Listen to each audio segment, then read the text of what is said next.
సుమనస సర్వార్థానాముపక్రమే యం నత్వా కృతకృత్యా స్యుః తం నమామి గజాననం శరదిందు వికాస మందహాసాం స్ఫురదిందీవరలోచనాభిరామాం అరవింద సమాన సుందరాస్యాం అరవిందాసన సుందరీముపాసే. సంక్రమణం అనేటువంటిది మన జ్యోతిషాస్త్ర ప్రకారం సూర్యుడు ఒక్కొక్క రాశి నుండి మరి ఒక రాశిలోకి ప్రవేశించే సమయాన్ని సంక్రమణం అని అంటాం. సంక్రమణం అంటే పర్వదినం అని అర్థం చేసుకోవాలి.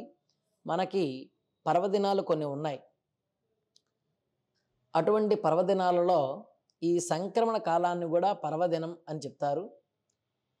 ఎప్పుడైతే సూర్యుడు ఒక్కొక్క రాశి నుంచి మరొక రాశిలోకి ప్రవేశించే ఈ సమయం ఉందో దాన్ని పుణ్యకాలము అంటారు. అలాంటి సంక్రమణాలు సంవత్సరానికి 12 సంభవిస్తాయి.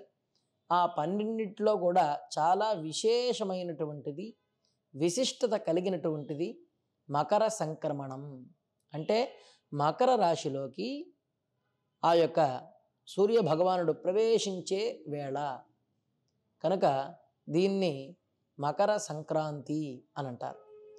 అలాగే ఇక్కడి నుండి కూడా సూర్యుడి యొక్క రశ్మి రోజు రోజుకి అధికమై అందరికీ కూడా ఆ సూర్యుని యొక్క తేజస్సు వల్ల అందరికీ కూడా వృద్ధి అనేది కలుగుతుంది.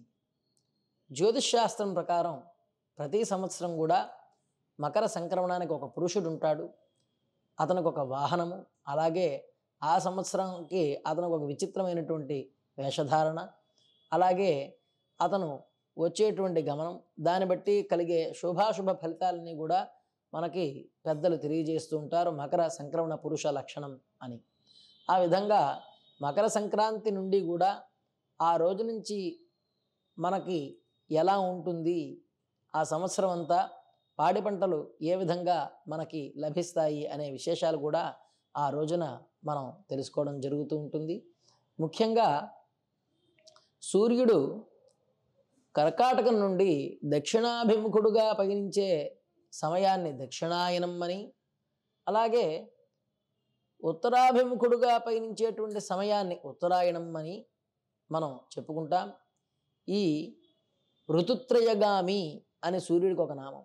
అంటే 3 ఋతువులు దక్షిణాయనంగా పయనిస్తే దాన్ని దక్షిణాయనం అని అంటున్నాం. అలాగే మరొక ఋతుత్రయం అనగా ఈ ఉత్తరాయణ కాలాన్ని మనం సంక్రాంతి సమయం నుంచి ప్రారంభం చేసుకొని చెప్పుకుంటాం. కనుక ఈ మకర సంక్రమణం అనేటువంటిది చాలా విశిష్టమైనటువంటిది. ఎవరైనా సరే ఆ రోజు దేహి అని అడిగితే లేదు అని చెప్పకూడదు. అందరికీ కూడా వారి వారి శక్తిని అనుసరించి దాన ధర్మాలు చేయాలి. ముఖ్యంగా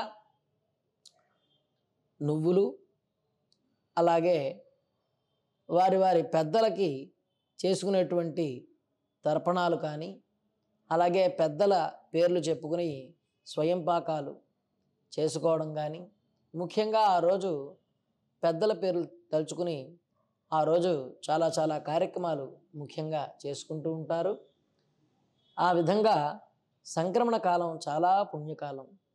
పెద్దలకి సద్గతి లభించాలంటే వారి వారి వంశస్థులు ఈ యొక్క పర్వదినాన్ని పురస్కరించుకుని ఆ పెద్దలకు చేయవలసినటువంటి కార్యక్రమాలు విధిగా చేయాలి.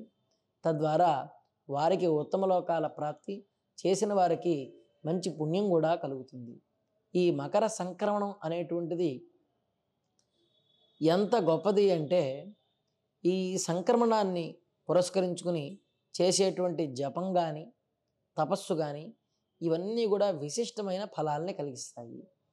మనకి అయనాల్లో ఉత్తరాయణంకి ఒక గొప్ప శక్తి ఉన్నది.